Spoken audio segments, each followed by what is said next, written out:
research တခုကိုတခြားတော့ပေါ့ပါနဲ့ပေါ့နော်စာဆန်စကားတွေနဲ့မဟုတ်ဘဲနဲ့လွယ်လွယ်ကူကူပြောကြည့်ကြမယ်ဆိုတဲ့အခါကြလို့ရှိရင်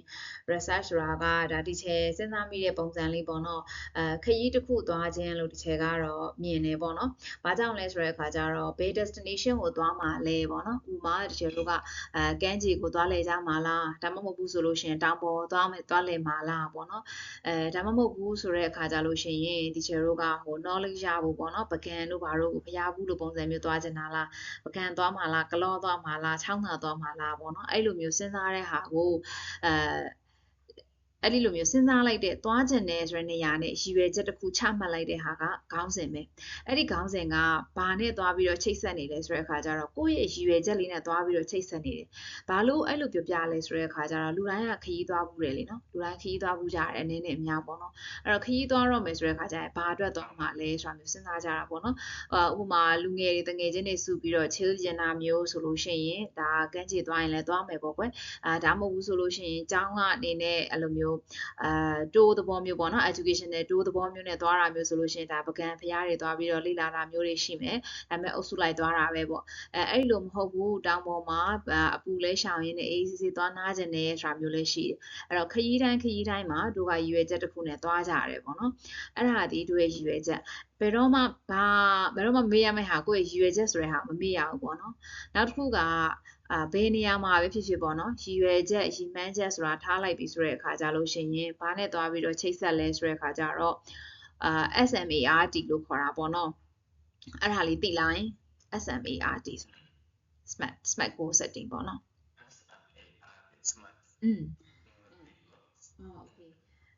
SMART goal setting ကကြတော့ဘယ်လိုမျိုးလဲဆိုတဲ့အခါကျတော့ S ကကြတော့ specific ဖြစ်ရမယ်ပေါ့နော်တိတိကျကျရှိရမယ်ဥပမာခရီးသွားခြင်းတယ်လို့ပြောရဲဆိုလို့ရှိရင်ဘယ်ကိုသွားခြင်းလဲမသိသေးဘူး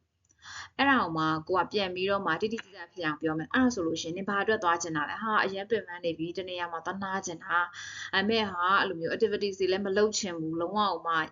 ကိုယ်ပစီဖြစ်လေးပေါ့နော်ရာသီဥတုအေးလေးမှာအစားကောင်းလေးစားပြီးတော့အခန်းထဲမှာအောင်းပြီးတော့အိတ်နေချင်တာမျိုးဒါပေမဲ့အိမ်လည်းမဖြစ်ရဘူးပေါ့ကွယ်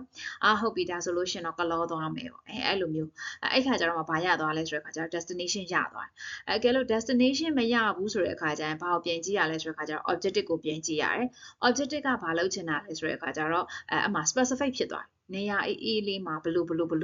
့ပြီးသွားတဲ့အခါကျလို့ရှင် measurable ဖြစ်ရမယ် M က measurable ကိုပြောတာပေါ့နော်တိုင်းတာနိုင်ရမယ်ဥပမာနေပြောဆိုဟဲ့နေဘယ်နေ့သွားမှာလဲခရီးသွားခြင်းနဲ့ကလောသွားခြင်းနဲ့ဒါပေမဲ့တို့ဟို Facebook မှာဆိုဟာတာတွေရှိတယ်လေတငယ်ချင်းတွေစုပြီးတော့ခရီးသွားမယ်လို့တိုင်ပင်လိုက်တာတကယ်တမ်းသွားဖြစ်တဲ့အခါကျတော့ပေါ့စသဖြင့်ပေါ့နော်အသက်80လောက်မှသွားဖြစ်တယ်လို့80လောက်မှသွားဖြစ်တယ်ပြီးတဲ့အခါကျလို့ရှိရင်ဟာနောက်မှသွားကြတာပေါ့ကွာတည်မလားနောက်မှဆိုတာဒီနောက်မှတွေ့မယ်နော်ဆိုတာဒီဘယ်တော့မှဖြစ်မလာတဲ့အရာပေါ့အဲ့လိုမဟုတ်ဘဲနဲ့ be specific ပေါ့ဟာလာကော်ရင်သွားမှာNew Year သွားကဲကြမယ်သူများ New Year ကဲအချိန်မှာငါတို့က New Year ကလောမှာသွားအိတ်မယ်ကွာနှက်မယ်ကွာရာဒီဇင်ဘာအေးလေးနဲ့မီးပုံလေးလုပ်ပြီးတော့ဘယ်လိုလုပ်မယ်ပေါ့အဲ့ဒါဆိုရင်နောက်တစ်ခါထပ်ပြီးတော့ specific ထပ်လာမယ် budget ဘယ်လောက်သုံးမှာလဲကိုယ့်ရဲ့ budget ပုံမူတည်ပြီးတော့မှဘာလုပ်ရမလဲ hotel ကိုရွေးရမယ်guest house မှာတဲမှာလား5 star မှာတဲမှာလား3 star မှာတဲမှာလားအဲ့ခါကျတော့ဘာလုပ်ရတော့မလဲဆိုတဲ့ခါကျကိုဘလို့သွားမှာလဲပမာတဲမှာလဲဒါတွေကိုသိဖို့အတွက်ကိုဘာလုပ်ရပြီလဲဆိုတဲ့ခါကျတော့သူများတွေသွားထားတဲ့ review တွေကိုနင်းကန်ပြီးတော့လိုက်ကြည့်ပြီကလောကဘယ်ဟာကောင်းနေ view point ကဘယ်လိုဘသူကတော့ဘယ်နေ့ကသွားတာဘာကတော့ဘယ်လောက်ကုန်ခဲ့တယ်အဲ့လိုမျိုးလိုက်ကြည့်တဲ့ဟာဒီပါလဲဆိုတဲ့အခါကျတော့ literature review ပဲအဲ့တော့ literature review မှာတချို့က literature review ဆိုလို့ရှိရင်တအားကြောက်ကြtheory အများကြီးပဲမလေးစားတွေအများကြီးပဲဖတ်ရတော့မယ်chat GPT ရေးကူပါအောင်ပေါ့တည်မလားဘယ် research tools တွေသုံးရမလဲပေါ့အဲ့ဒါတွေအကုန်လုံးကလေဟိုconcept ကိုသိပြီးတော့မှသွားတာကောင်းတယ်ပေါ့နော်အဲ့တော့ concept ကိုကြည့်မယ်ဆိုတော့ရိုးလေးပဲကွာတို့ခရီးဘယ်လိုသွားမလဲလို့စဉ်းစားတဲ့အခါကျရင်travel blogger တွေရဲ့ blog တွေလိုက်ကြည့်ကြရပေါ့ဟာဘယ်သူကတော့ဘယ်ကိုသွားတယ်ပြီးရင်ဘယ်ပြီးတော့မှဘယ်ကိုသွားတယ်ပေါ့အဲ့မှာတို့ကဘာလေးကိုသိရလဲဆိုတဲ့အခါကျတော့တို့က budget လေးသိရတယ်ဟာဘယ် hotel မှာတဲခဲ့တာ hotel လေးကတော့ကောင်းတယ်မိသားစုလိုက်တဲလို့ရတယ်ပဲတစ်ရက်ကိုတော့2သိန်းပေးရတယ်လို့ပြောတယ်ပြီးရင်တို့ကိုပိုင်ကားနဲ့သွားမယ်ဆိုလို့ရှင်တော့ကိစ္စမရှိဘူးအကယ်လို့ e-bike လေးတွေငှားချင်တယ်ဆိုလို့ရှင်ဘယ်လိုငှားလို့ရတယ်ဘယ်လောက်ရှိရကလောမှာဆိုလို့ရှင်အခုခေတ်စားတာဆိုလို့ရှင်ကအိုးဝေလေးတွေပေါ့နော်မီနီအိုးဝေလေးတွေငှားလို့ရတယ်ဘယ်သူကတော့အရင်ဈေးကောင်းဘယ်သူကတော့အရင်ဆက်ဆိုင်ကြီးကောင်းတယ်ဘယ်ဟိုတပည့်စားတော့ဆိုင်မှာတော့စားလို့ကောင်းတယ်ဆိုတော့အဲ့ဒါဒီ literature review ပဲအမေ literature review ကိုဖတ်တဲ့အခါကျလို့ရှိရင်ကျတို့ကအချက်5ချက်ပေါ့နော် ချက်၅ချက်နဲ့ဖက်ရတယ်အဲ့ဒီအချက်၅ချက်ကိုတေချာလေးသိဖို့လိုတယ်ပေါ့နော်နံပါတ်1ကဘာလဲဆိုတဲ့အခါကျလို့ရှင်သူရဲ့ objective ပေါ့ sorry bye စကားပြောမယ်ဆိုလို့ရှင်သူတို့ရတီးဝိုင်းသတင်းကောင်းတွေပဲကြားမှာဟင်းကောင်းတွေပဲစားမှာတစ်ခုခုပေါ့နော်ခဏလေးနော်ရှည်သွားတော့မှရမှာ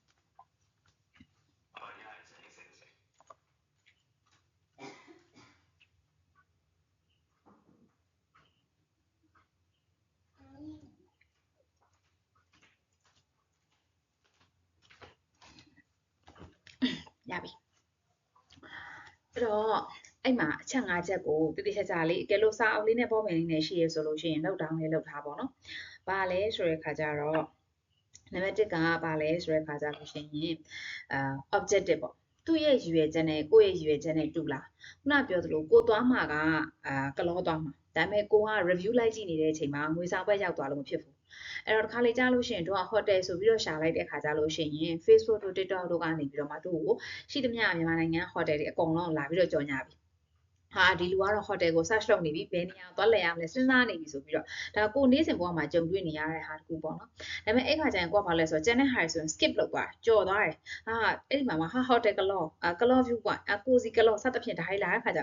ျကိုတောက်လျှောက်ကြည့်ပြီကြည့်တဲ့အခါကျတော့သူကလည်းဘာလဲဆိုတော့အဲ့ဒါတွေပဲထပ်ပြန်ပြပြီဆိုတော့အဲ့လိုပုံစံမျိုးပဲသူက title objective ကိုအရင်တူအောင်လိုက်ရှာရမယ်အဲ့ဒါလေးသတိထားရမယ်နောက် objective တူသွားပြီဆိုတဲ့အခါကျလို့ရှိရင်တော့တော့ဗာကြည့်ရလဲဆိုတော့ theory ကိုကြည့်ရတယ်ဘယ် theory ကိုသုံးတာလဲtheory ဆိုတဲ့နေရာမှာတို့ကဘယ်လိုပြောမလဲဆိုတဲ့အခါကျရင်ကားနဲ့သွားတာလားယထာနဲ့သွားတာလားလေမြန်နဲ့သွားတာလားလှေနဲ့သွားတာလားအဲ့တော့ပြီးရင်ကိုပိုင်ကားနဲ့သွားတာလားကားငှားပြီးတော့သွားတာလားဟိုဟာတွေပေါ့ကွယ်အများသုံး bus ကားတို့ဘာလို့မျိုးနဲ့သွားတာလားပေါ့နော်အဲ့အမျိုးတို့ကကြည့်ရမယ်ပေါ့အဲ့ခါကျတော့ကိုတကယ်သွားမှာကလေမြန်နဲ့သွားမှာဆိုပါတော့ကိုကအဲ့ဒါကိုကားစီးတဲ့လူဘယ်လိုသွားလဲလို့ကြည့်နေတဲ့အခါကျရင်လည်းအဆင်မပြေပြန်ဘူးအဲ့တော့ကိုက theory ကိုလည်းသတိထားရတယ်ဒါပေမဲ့ဒီ destination ကိုဘယ်လိုသွားလို့ရတယ်ဆိုတဲ့နည်းလမ်းတွေကိုကြည့်ရတယ်ဒါပေမဲ့အဲ့ဒီအချိန်မှာနည်းနည်းတော့ bad eye view လို့ခေါ်တာပေါ့ငှက်တွေကြည့်တယ်လို့လေပေါ်ကနေခြုံငုံပြီးတော့ကြည့်တာပေါ့နော်လုံးဝကြီးဂယုမဆိုင်ပဲနဲ့မကြည့်ဘူးလည်းမဟုတ်ဘူးဘာလို့ပေါ့ဟဲ့မမဆောင်လို့ပေါ့မကြည့်ဘူးလည်းမဟုတ်ကြည့်တယ်လည်းမဟုတ်ဘူးနည်းနည်းတော့ကြည့်ထားရမယ်ပေါ့နော်ဘာလဲဆိုတော့တို့ကလမ်းခရီးကိုမရွေးရသေးဘူးနော် the destination ပဲရွေးရသေးတာအကယ်လို့တို့ကလမ်းခရီးကတော့ fix ပေါ့နော်ဒါတို့ကကားနဲ့သွားမှာတေချာသွားပြီဆိုတဲ့အခါကြလို့ရှင်တော့အဲ့ဒီကားနဲ့သွားထားတဲ့လူတွေရဲ့ paper တွေပဲကြည့်ရမယ်ပေါ့အဲ့ဒါဒီ theory ပေါ့ကွယ် theory ပြီးသွားပြီးတဲ့အခါကြလို့ရှင်ဘယ်လိုသွားလဲဆိုတဲ့ methodology ပေါ့သူကမနက်ခင်းသွားတဲ့ယထာရှိရယ်ကားရှိတယ်ညခင်းကျမှထွက်တာရှိတယ်နေ့ခင်းထွက်တာရှိတယ် time zone တွေပေါ့နော်အချိန်တွေဘယ်လိုသွားကြလဲဘယ်လိုတွေထွက်ကြလဲပေါ့အဲ့ဒါကကြတော့ဘာနဲ့တူလဲဆိုတဲ့အခါကျတော့ဒီလိုသုံးမဲ့ data တို့ methodology တို့ဖြစ်သွားတာပေါ့နော်ဘယ်အချိန်ထွက်မယ်ဘယ်နေရာမှာနားမယ်ဘယ်လိုလုပ်မယ်အဲ့ဒါတွေအကုန်လုံး detail ဆင်းသွားရမယ်အဲ့ဒါဒီဘာလဲဆိုလို့ရှင် methodology ရဲ့ data ရဲ့ဒီချာတို့ကဘာလုပ်လိုက်လဲဆိုတဲ့အခါမှာ review တွေကိုကြည့်လိုက်ပြီးတဲ့အခါကျတော့ဘယ်လိုသွားမယ်ဆိုတဲ့ how to ဆိုတဲ့ဟာကိုစဉ်းစားလိုက်တာပေါ့နော်ပြီးရင် how to စဉ်းစားရတဲ့နေရာမှာနောက် in-depth နည်းနည်းရှိရယ်ကွာလုံရင်းကိုင်းရင်းနဲ့တော့တွေ့လာလိုက်မယ်ပြီးရင်တော့ method ကိုတွားရတာပေါ့နော် method မှာကြည့်လိုက်တဲ့အခါကျတော့အဓိကအရေးကြီးဆုံးအချက်ဒီချာရဲ့ကျွန်တော်လုံးဝမမားချင်ဘူးကျွန်တော်ဘလို့ပဲရေးကျွန်တော်မျက်စိမိတ်ပြီးရေးရင်တော့အောင်ကျင်တယ်ဆိုလို့ရှိရင်ဘာလုပ်ရမလဲဆိုတော့ data ကိုအရင်သွားကြည့်တချို့ကဘယ်လိုလဲဆိုတဲ့အခါကျရင်ဒီချက်မြင်ဘူးခြေတို့ရှင်းရတဲ့ case တွေမှာပေါ့နော်အများဆုံးကွာ 80% of the problem ကဘာမှသွားရှင်းရလဲဆိုတဲ့အခါကျတော့ခေါင်းစဉ်ယူလှပပြီးတော့ကော့ပြန်နေအောင်တင်ထားတယ်ဒါပေမဲ့အဲ့ data မှာဘာမှမရှိဘူးဥပမာဆိုကြပါစို့ပေါ့နော်မြန်မာနိုင်ငံမှာရှိတဲ့အသက်30အရွယ်အမျိုးသမီးတွေကတနေ့ကိုခြေလမ်းဘယ်နှလမ်းလျှောက်လဲဆိုတာသိချင်တာspecify လည်းဖြစ်တယ်ဟုတ်တယ်လို့ပဲဒါပေမဲ့စဉ်းစားရမှာမြန်မာနိုင်ငံမှာအသက်30ရွယ်အမျိုးသမီးဘယ်လောက်ရှိလဲဆိုတဲ့ data ဘယ်ကသွားယူမလဲအဲ့ဒီမှာတိုင်ပတ်ပြီ2019က census data တစ်ခုပဲရှိရကွာကျန်တာရှိဘူးပေါ့နော်maybe ရှိအောင်တော့ကွာအဲ့ဒီရှိတဲ့ sample size ကြီးအတိအကျကြီးမထွက်ဘူးကွာဆိုတော့သူက age range တွေနဲ့ထွက်တာကွာသိရမလားဥပမာ30ကနေပြီးတော့35နှစ်30ကနေ40အဲ့လိုမျိုးနဲ့ထွက်တာကိုကအဲ့တော့ကိုမရနိုင်တဲ့ဟာကြီးတစ်ခုကိုသွားလောက်တယ်လို့ဖြစ်ရင်ဘယ်လိုမှအဆင်မပြေဘူးအဲ့ဒါကိုအရင်သတိထားအဲ့တော့ဆိုကြပါစို့ခရီးတစ်ခုသွားမယ်လို့စဉ်းစားလိုက်တယ်ဆိုလို့ရှင်လေတို့ကဒီခရီးသွားဖို့အတွက်တို့ budget ဘယ်လောက်သုံးနိုင်လဲဆိုတဲ့ဟာအရင်ကြည့်ရမှာပဲဘယ်လောက်တို့အဖွဲ့ဘယ်လောက်ရှိလဲပေါ့တယောက်ကိုဘယ်လောက်ကုန်မလဲပေါ့တို့လူတွေနဲ့နေထားနေဆိုလို့ရှင်တယောက်ကို9သိန်းကုန်လို့ရှင်ဒီခီးသွားလို့ရလားပေါ့ဒါမှမဟုတ်လို့ရှင်တယောက်ကို10သိန်းကုန်မှသွားလို့ရမှာလူတွေဒီအဲ့ဒီ budget ပေါ်မှာအခြေခံပြီးတော့မှ destination တွေကိုခွဲခြားပလိုက်တာပဲကိုယ်တိုင်လည်းခီးသွားဘူးတယ်ကိုသွားတဲ့အခါကျလို့ရှင်လေနောက် share တို့မှာဘာယူလဲဆိုတဲ့အခါကျအချိန်လိုတယ်လीနော်ဘယ်နှစ်ရက်နေမှာလဲ10ရက်15ရက်လောက်သွားရမယ်ခရီးဆိုရင်လည်းအဆင်မပြေဘူးအဲ့ဒါတွေဒီဘာတွေလဲဆိုတဲ့အခါကျတော့ data တွေအဲ့တော့ကိုဘလို့ data ရနိုင်လဲဆိုတဲ့ဟာကိုစဉ်းစားပြီးရင်ကိုရနိုင်တဲ့ data ပေါ်မှာမူတည်ပြီးတဲ့အခါကျတော့ဥပမာခုနခရီးပေါ့ကွယ်သွားလဲသွားနိုင်တချို့ဆိုရင်အဲ့ဒါကြောင့် destination မှာမူတည်ပြီးတော့မှဘလို့တွေပဲပေါ်လာလဲဆိုတဲ့အခါကျတော့မှဟိုရန်ကုန်မြို့ထဲမှာပဲအနားယူရတဲ့ staycation ဆိုတဲ့ဟာမျိုးတွေပေါ်လာတယ်နောက်ပြီးသွားတဲ့အခါကျလို့ရှိရင်ပဲခူးနဲ့ရန်ကုန်ကြားထဲမှာသွားလို့ရတဲ့နေရာပစ္စည်းကွစီလေးတွေပေါ်လာတယ်အဲ့လိုပြီးရင်လူတွေကကိုယ့်မြို့မှာရှိတဲ့ hotel မှာပဲသွားပြီးတော့ relax လုပ်တယ်ဆိုတဲ့ဟာတွေပေါ်လာတယ်အဲ့ဒါတွေဒီဘာကြောင့်လဲဆိုတဲ့အခါကျတော့ budget နဲ့ time နဲ့ကြောင့်အိမ်မှာလည်းမနေချင်ဘူးခြားတနေရာလည်းသွားချင်တယ်သွားစရာနေရာလည်းမရှိဘူးအဲ့တော့ hotel ရောက်သွားရောအဲ့လိုပုံစံမျိုးပေါ့နော်ဆိုတော့အဲ့ဒါအရေးကြီးဆုံးပဲအဲ့ဒီ၃ချက်မှန်သွားပြီပေါ့နော်ရည်ရွယ်ချက်ရယ် theory ရယ် method ရယ်မှန်သွားပြီဆိုလို့ရှိရင်အောက်ပိုင်းကဘလို့ဖြစ်ဖြစ်မှန်တယ်chapter 4နဲ့5နဲ့ကဘလို့ဖြစ်ဖြစ်မှန်တယ်တကယ်လို့အဲ့ဒီမှာလွဲပြီဆိုတဲ့အခါကျရင်ရှေ့ဆက်တက်လို့မရတော့ဒီချက်ဖြည့်ရှင်းရတဲ့ပြဿနာအများဆုံးဒီအဲ့ဒီပြဿနာအဲ့တော့ဒီချက်တော့တချို့ကြတော့ဘာလုပ်ပြီးတော့မှလာလဲဆိုတော့ data ပါ collect လုပ်ခဲ့ပြီးသွားပြီပေါ့နော်data ပါကောက်ခဲ့ပြီးသွားပြီဒီချက်ကြီးဘယ်လိုလုပ်ကြအောင်လဲပေါ့အဲ့ဒါဆိုရင်တော့ဒီချက်တို့က data ကိုယူမလား objective ကိုယူမလားနှစ်ခုတည်းကတစ်ခုကိုရွေးပြီးတော့မှ objective ကိုယူမယ်ဆိုလို့ရှိရင် data ကိုမလိုတဲ့ဟာတွေအကုန်ဖယ်လိုတဲ့ဟာကိုပဲယူပြီးတော့မှပြအကယ်လို့အဲ့လိုမဟုတ်ဘူး data ကိုယူမယ်ဆိုလို့ရှိရင် objective ကိုသွားပြီးတော့ပြင်ကိုယ့်အကြောင်းကဘယ်ဟာကိုလက်ခံလဲပေါ့များသောအားဖြင့်ကတော့ objective ထိတဲ့ဟာကတော့နည်းတယ်ဘာကြောင့်လဲဆိုတော့ proposal သဘောမျိုးပေါ့နော်အကြောင်းမှာဒါတော့ thesis တွေဆိုရင်ပေါ့ကွယ်တည်ရမလားဟို assignment ဆိုရင်တော့ကိစ္စမရှိဘူးပြောင်းလို့ပြင်လို့ရတယ်ဆိုရင်တော့ရတယ်ပေါ့နော်အဲ့ဒါအရေးကြီးရဲ့အဲ့ဒါပြီးသွားတဲ့အခါကျတော့သူတို့ရဲ့တွေ့ရှိချက်ပေါ့တွေ့ရှိချက်ကိုပေါ့နော်ကို literature review ဖတ်တဲ့အခါမှာရည်ရွယ်ချက်လေးကြည့်မယ်ပြီးရင်သူတို့ဘယ်လိုသွားလဲဘာသုံးလဲဆို theory ကြည့်မယ် method ကြည့်မယ်ပြီးရင်သူတို့ဘာတွေ့ရှိချက်တွေ့လဲဆိုတာကြည့်မယ်ဘာကြောင့်လဲဆိုတော့သူတို့တွေ့ရှိတဲ့တွေ့ရှိချက်ဒီကိုတွေ့ရှိခြင်းနဲ့တွေ့ရှိချက်နဲ့တူရဲ့လားဥပမာဆိုကြပါစို့တို့ကခုနပြောသလိုကလောသွားပြီးတော့ chill ကျင်တာကွဲတည်ရမလားကိုယ့်ရဲ့ expectation အဲ့ဒါကိုဟိုရောက်တဲ့အခါကျတော့ hotel မှာပကံလိုနေရာမျိုးရောက်သွားရဆိုခွမ်းမိလေတိလာ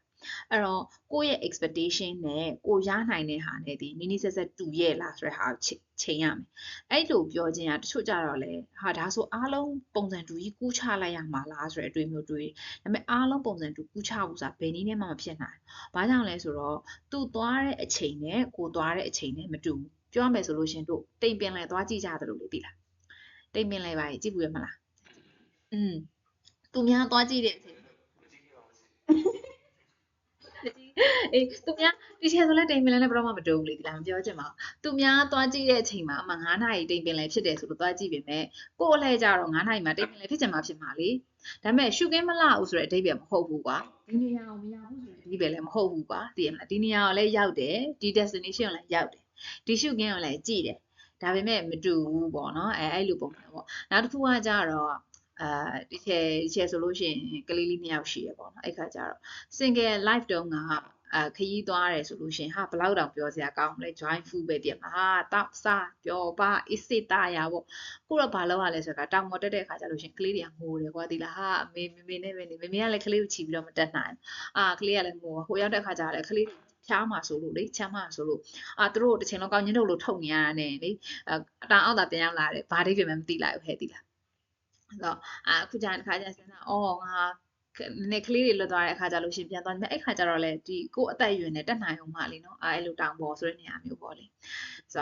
ုတော့တော့တခီးသွားတဲ့တရားပိုင်းဒီကုန်းချုပ်လိုက်ရမယ်ဆိုလို့ရှိရင်မှတ်ထားမှာကobjective သိရမယ်ပြီးတော့တဲ့အခါကျရင် theory ဘာသုံးလဲသိရမယ်ဒါကတော့တချို့အကြောင်းတွေကတော့ theory ကိုထင်ထင်ရှားရှားနဲ့တင်းတင်းကြပ်ကြပ်သုံးခိုင်းတယ်theory ရှိကိုရှိရမယ်လို့ပြောတယ်အဲ့ဒါဆိုတော့ theory ပေါ့နော်တချို့အကြောင်းတွေမှာကျတော့အဲ့ theory ကမဖြစ်မနေလိုက်မရှာနဲ့ဘာကြောင့်လဲဆိုတချို့မှာကျတော့မပါဘူးဘယ်ကိုတန်းရောက်သွားလဲဆိုတဲ့ခါကျတော့ method ကိုတန်းပြီးတော့ရောက်သွားတာဘယ်နည်းလမ်းနဲ့လုပ်မယ်ဆိုတော့ method ကိုတန်းပြီးတော့ရောက်သွားတယ်အဓိကကတော့အဲ့ method and material လို့ခေါ်တာပေါ့ကွယ်သိလားတချို့ဟိုဟာတွေမှာပေါ့engineering တို့နောက်ပြီးသွားတဲ့အခါကျလို့ရှိရင် laboratory lab ဝင်တဲ့လူမျိုးတွေပေါ့နော်science သမားတွေပေါ့ science သမားတွေဆိုလို့ရှိရင်က method and material ဆိုပြီးတော့ဘာ material တွေသုံးပါလဲဆိုတဲ့စီကိုရောက်သွားတာပေါ့အဲ့ဒါပြီးသွားတဲ့အခါကျလို့ရှိရင် expected outcome ပေါ့နော်ဒီချက် major မမေးမိဘူးတော့ major ကတော့mechanical engineer ကောင်းပါတယ် ဆိုတော့အဲ့ဒါဆိုတော့ကိုဘယ် material တွေသုံးပြီးတော့လုပ်မှာလဲပေါ့နော်ဆိုတော့အဲ့ဒါလေးကအရေးကြီးတယ်နောက်တစ်ခုကကြာလေသူများတွေကလေ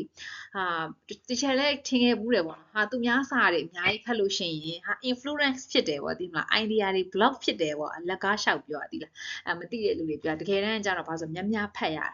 တာများသူများဘယ်လိုလုပ်လဲဆိုတာတချို့ကအတူယူရတာပေါ့နော်ချိန်လုံးပြောနေကြလို့ပဲကွာစုတုပြုလို့ပုံစံမျိုးပဲစုဆောင်ရတယ် collection လုပ်ရတယ်လိုက်ကြည့်ရတာပေါ့နော်သူများဘယ်လိုလုပ်သွားလဲခါလေကြလို့ရှိရင်ဟိုမှာလေညံနဲ့ခရီးသွားရဲဆိုတော့ကိုကခါမှလေစိတ်ကိုမသွားဘူးဆိုကိုရှိရလူဘာလုပ်လဲဒါလေးမသိမသာလေးကြည့်ကြည့်သွားပြီးတဲ့ခါကျသူလုပ်တယ်လို့လေသူဒီနီယောင်ဆိုင်ပဲလေးထုတ်တယ်ဆိုနီယောင်ဆိုင်ပဲလေးထုတ်သွားတာပေါ့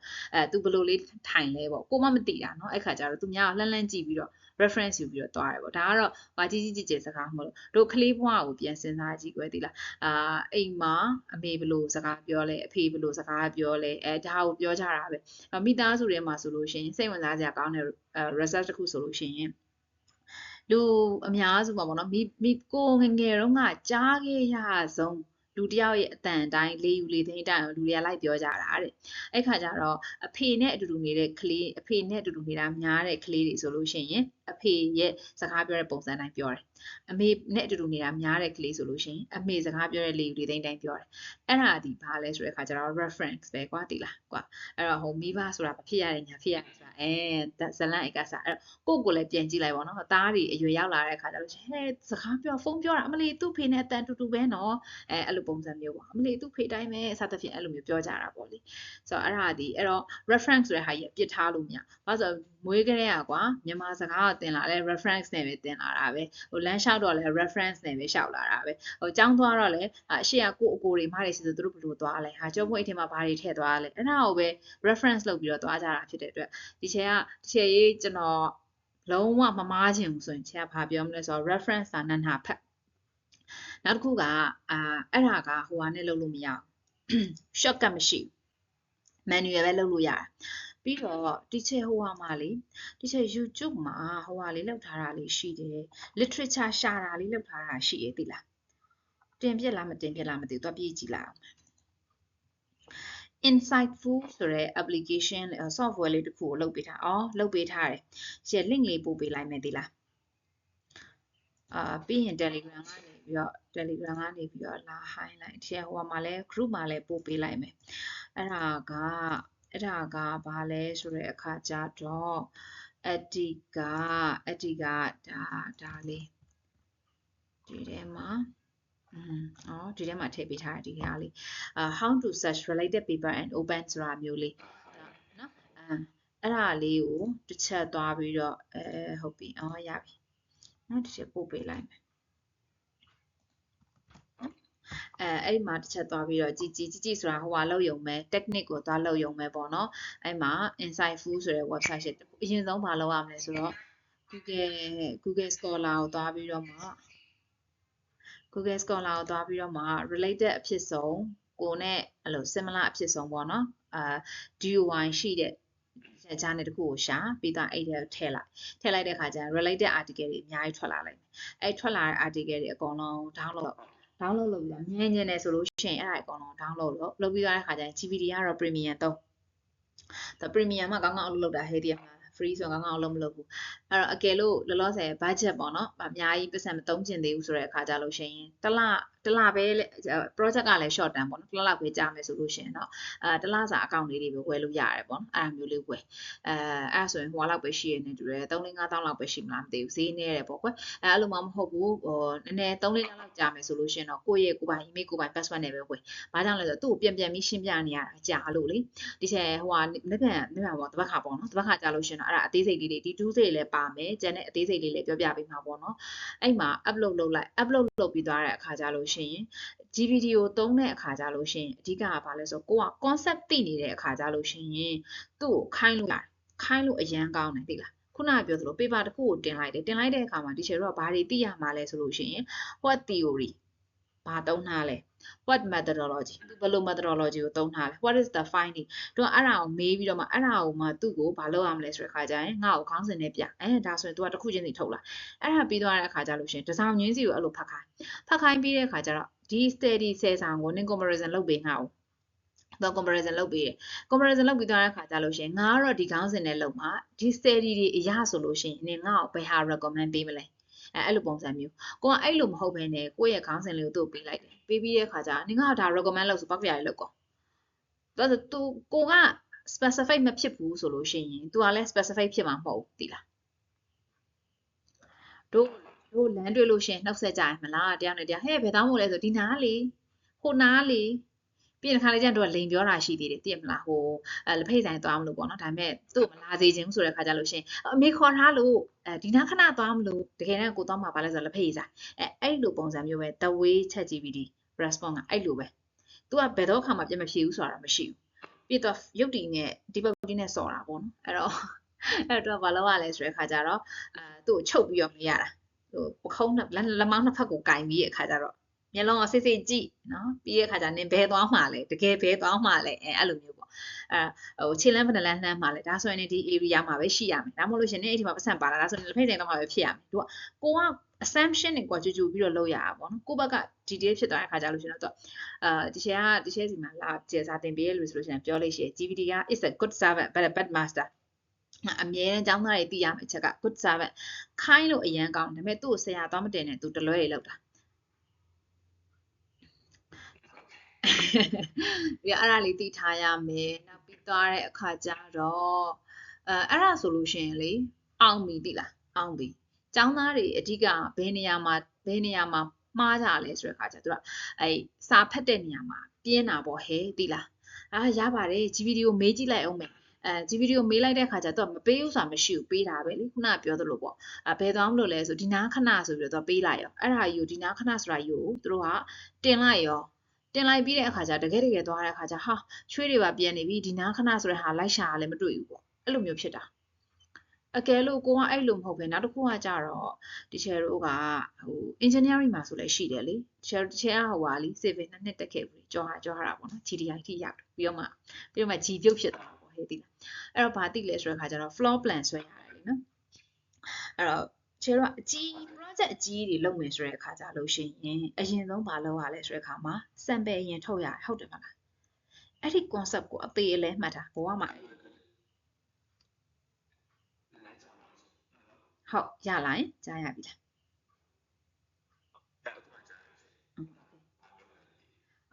project အကြီးတွေလုပ်မယ်ဆိုတဲ့အခါကျလို့ရှိရင်ဒီချယ်တို့က sample အရင်ထုတ်ရတယ်လေဟုတ်တယ်မလား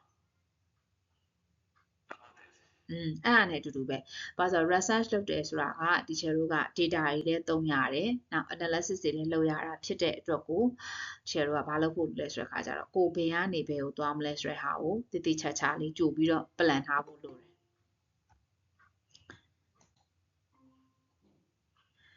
ကိုကြိုပြီးတော့စဉ်းစားထားတင်တာပေါ့နော်သူရေတနာလုပ်မယ်ဆိုတဲ့အခါကြလို့ရှိရင်ဘာကြောင့်ကြိုစဉ်းစားထားတင်လဲဆိုတော့အဲ့ဒါကတော့ကွာဒီလားအရန်မှန်တဲ့နီလန်တစ်ခုပေါ့ဘာလို့လဲဆိုတဲ့အခါကြလို့ရှိရင်ဒီချေကတော့ဟိုဗုဒ္ဓဘာသာဆိုတော့ဗုဒ္ဓဘာသာစကားနဲ့ပြောမယ်ဆိုလို့ရှိရင်မြတ်စွာဘုရားကလေးအသိချင်းနဲ့ကဘာတသိန်းပါရမီဖြည့်တယ်လို့ပြောတယ်အဲ့လေးအသိချင်းနဲ့ကဘာတသိန်းမတိုင်ခင်တည်းကသူကပြောခဲ့ပြီးသားငါဘုရားဖြစ်ရမယ်လို့အဲ့တော့ဖြစ်လာမှာတော့သိကြတယ်ဘလို့ပုံစံနဲ့ဖြစ်လာမယ်မှန်းတော့မသိဘူးပေါ့နော်အဲ့ဒီလိုပဲသူရေတနာလုပ်တဲ့နေရာမှာလဲဖြစ်လာမှာသိကြရတယ်ဆိုလိုမျိုးပဲ result တစ်ခုကတော့ထွက်လာမယ်ထွက်လာတဲ့ပုံစံလေးဒီဟာနဲ့ဆက်ဆက်မှုရှိတဲ့ပုံစံလည်းဖြစ်ကိုဖြစ်ရမယ် objective နဲ့သွားပြီးတော့ကိုက်ညီရမယ်ပေါ့နော်နောက်စုရတဲ့ paper ပေါ့အောင်မြင်တဲ့ paper တွေစုရတဲ့ paper တွေဆိုလို့ရှိရင်ဘယ်လိုမျိုးတစ်ခုတွေ့ရလဲဆိုတဲ့အခါကျတော့သူတို့သိကျင်တဲ့မေးခွန်းကိုသူတို့အဖြေရှာနိုင်သွားတာမျိုးတိတိကျကျအဖြေရှာနိုင်သွားတာမျိုးဥပမာဆိုကြပါစို့ကွာအရက်ရှည်တဲ့အမျိုးသားတွေရဲ့အရက်ပူတဲ့အမျိုးသားတွေရဲ့အရက်အလယ်လက်ရှိတဲ့အမျိုးသားတွေရဲ့ပေါ့နော်အဲ့အမျိုးသားသုံးစုကိုလေ့လာတဲ့အခါမှာအရက်ပူတဲ့အမျိုးသားတွေကဒေါသထွက်ကြတာအရင်များတယ်ဆိုရက်ဒေါသထွက်တဲ့နှုံးကိုလေ့လာခြင်းနဲ့ဆိုကြပါစို့အဲ့ဒါဆိုလို့ရှင်တို့ရဲ့နောက်ဆုံးအဖြေဒီအရက်ရှည်တဲ့လူတွေကဒေါသအထွက်ဆုံးလူဖြစ်မလားသို့မဟုတ်အရက်ပူတဲ့လူတွေကဒေါသအထွက်ဆုံးဖြစ်မလားသို့မဟုတ်အရက်လေအလက်တွေကဒေါသအထွက်ဆုံးဖြစ်မလားအဖြေကဒီမလားဆိုတဲ့သုံးခုတွေကတစ်ခုပဲကွာသိလားဆိုတော့ပြောချင်တာကတို့မမျောလင့်ထားတဲ့ဟာမျိုးမဟုတ်ဘူးတို့မျောလင့်ထားတဲ့ဟာမျိုးအဲ့ဒါကြောင့်တချို့တက္ကသိုလ်တွေကကြတော့ညံကောင်းတယ်ပေါ့နော်ဘာလို့ကျောင်းသားတွေကိုသူက research ပေးရတယ်ဆိုတဲ့နေရာမှာကျောင်းနေရလဲဘာလုပ်ရလဲဆိုတဲ့ခါကျတော့ကျောင်းသားတွေကအောင်ဖို့လိုတယ်ကွယ်သိလား ကျောင်းသားတွေကမသိတဲ့တစ်ချက်ကပါလဲဆိုတဲ့အခါကျတော့ကျောင်းတက်လို့ရှိရင်တော့အဆင်ပြေပါမလားကြာပြီနဲ့တူဆိုကျောင်းသားတွေကို program အရာကိုပြောမှဆိုကအိမ်ကျတော့အိမ်မှာပြောနေကြစကားဆိုလို့ရှိရင်ပြောစကားတစ်ထောင်နဲ့လူကိုမဟုတ်ဝေကျွေးမယ်အဲ့လိုပုံစံမျိုးပဲကျောင်းမှာ rules တွေ regulation တွေစီကံတွေသတ်မှတ်ထားအဲ့ဒါတွေအကုန်လုံးလိုက်နာရဲဆိုလို့ရှိရင်အောင်မှာပဲဆိုတော့ design ကတော့အောင်ဖို့လုပ်ထားတာဒါပေမဲ့ဘာလို့ fail ဖြစ်သွားလဲဆိုတဲ့အခါကျတော့အဲ့လို follow မလုပ်တာဖြစ်တဲ့အတွက်ပေါ့နော်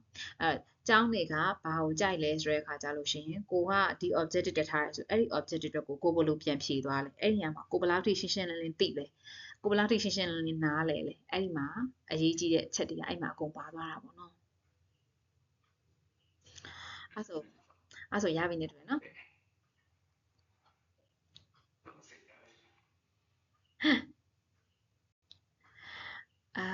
ကိုစိုးဝနမေးစရာအောင်ပြန်ထွက်သွားပြီ okay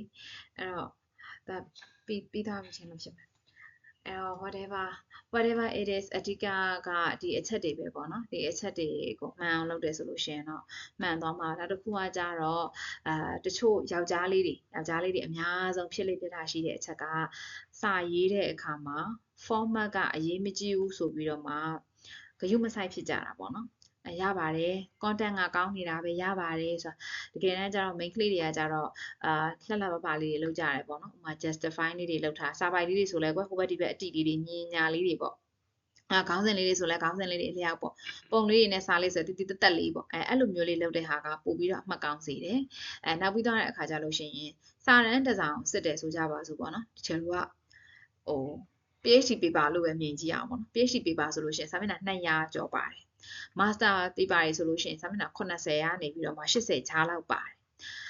bachelor ဆိုလို့ရှိရင်တော့တချို့60ဝန်းကျင်လောက်ပါတာပေါ့နော်အဲ့လောက်အများကြီးကိုလူတစ်ယောက်ကအချိန်တိုအတွင်းမှာဘလို့လို့အကုန်လုံးဖတ်နိုင်ပါလဲဟုတ်တယ်မလားအဲ့ဒီကျတော့ဘာကိုကြည့်လဲဆိုတဲ့အခါကျတော့ tables of content ကိုကြည့်တာ tables of content မှာ तू consequence ပေါ့နော်စီထားတဲ့ဟာပေါ့ तू ဘယ်လိုစီထားလဲ literature မှာ तू ဘယ်လိုလေ့လာသွားလဲပြီးရင် methodology မှာ तू ဘယ်လိုပြောသွားလဲ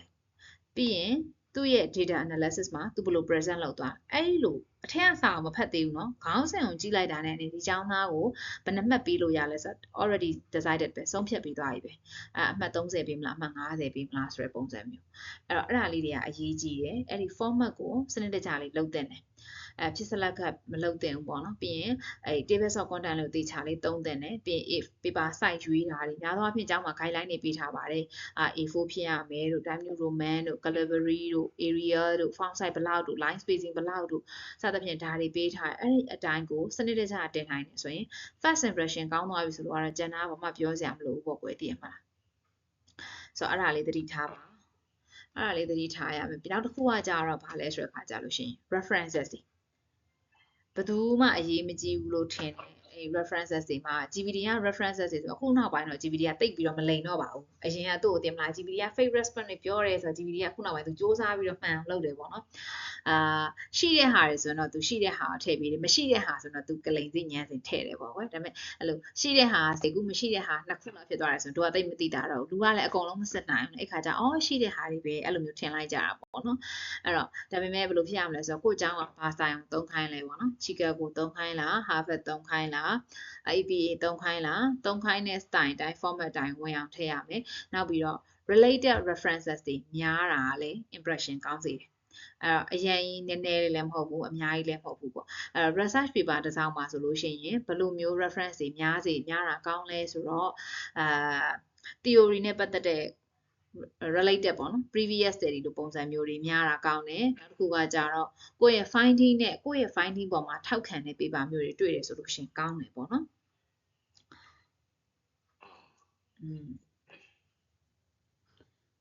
ကဲရပြီထင်ပါတယ်သိချင်တာမေးချင်တာရှိရဆိုမေးနော်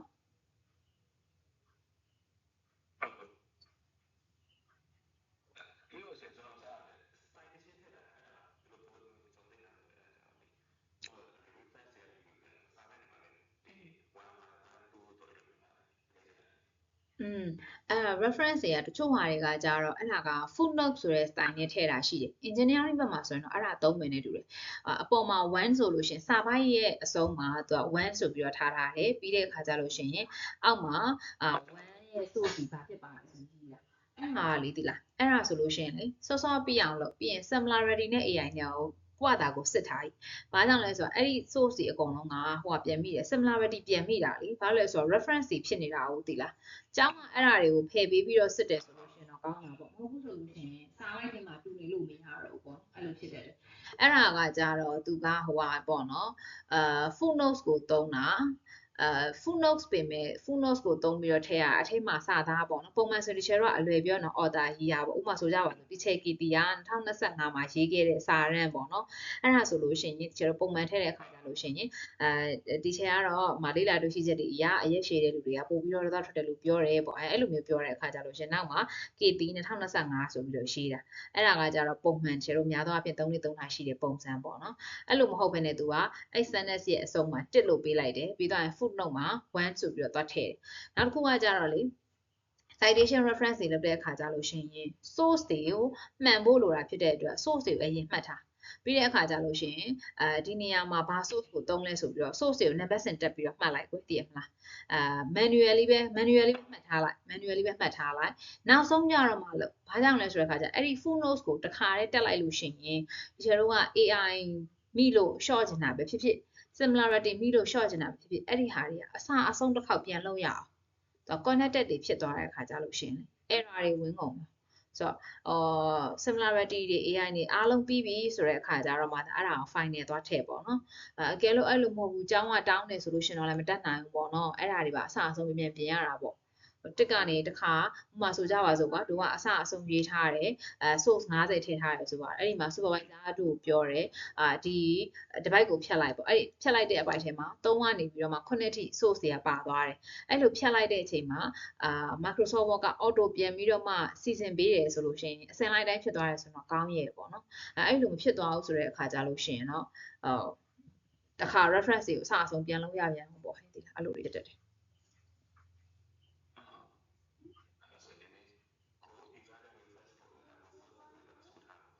ဟုတ်တယ်ဟုတ်တယ်ဟိုကလေ file နေဆိုလို့ရှိရင်file နေ folder တစ်ခုထားပြီးတော့စု file နေဆိုလို့ရှိရင်ကြတော့ဆရာကတော့ဘယ်လိုလုပ်လဲဆိုလို့ရှိရင်ဥမာစာဖတ်ချိန်ရတယ်ဆိုလို့ရှိရင်တော့1 2 3ကိုရှေ့မှာတက်လိုက်တယ်နောက်မှာကိုသိကျင်တဲ့အကြောင်းအရာပေါ့နော်ဥပမာဆိုကြပါစို့ကွာ theory မှာ literature review မှာသုံးဖို့အတွက်ဒီချိန်က reference တစ်ခုရလိုက်တယ်ဆိုလို့ရှိရင်အရှေ့မှာဒီချိန်က introduction အတွက်လည်း source တွေထူထားပြီဆိုတဲ့အခါကျတော့ source နံပါတ်ကတော့ငါနောက်မှာကတော့ theory အဲ့လိုမျိုးရေးပြီးတော့မှ rename လုပ်လိုက်တာပေါ့ file ကို rename လုပ်ပြီးတော့ folder တစ်ခုထဲမှာထည့်ပြီးတော့စုတယ် link တွေကိုကြတော့ document တစ်ခုနဲ့ Microsoft document တစ်ခုထဲမှာသွားပြီးတော့မှ link တွေကို control C control V နဲ့ပေါ့နော်အဲ့လိုမျိုးစုတယ်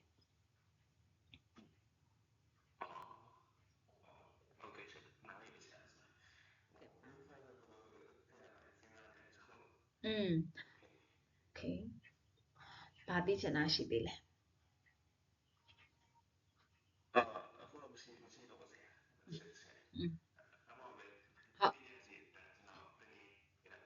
ဟုတ်သိချင်တာမေးချင်တာရှယ်ဆိုလို့ရှင် Telegram ကလာမယ်နော်ဒီနေ့ကတော့ဒီလောက်ပါပဲနော်4ရက်နေ့အားရင်လည်းလာခဲ့ပါအောင်နော်ဟုတ်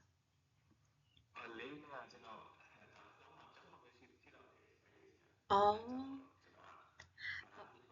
ဟုတ်ကဲ့အဲ့ဒါဆိုလို့ရှိရင်လည်းလေ recording အကယ်လို့လေဒီချက်မတင်ပြခဲ့ဘူးဆိုလို့ရှိရင်လည်းလာတောင်းတော့တီလားလာတောင်းတော့ဆိုတာလေ remind လုပ်ခိုင်းတာပေါ့ဟဲ့တီလားခါလေကြာရင်တင်မယ်ဆိုပြီးတော့လေအဲ့လိုဟိုလက်မရောက်တော့တာပေါ့နော်ဟိုရောက်ဒီရောက်အဲ့လိုဖြစ်သွားတာပေါ့လေ okay ပါဟုတ်ကဲ့ပါကျေးဇူးပါရှင့်ဟုတ်ကဲ့ပါ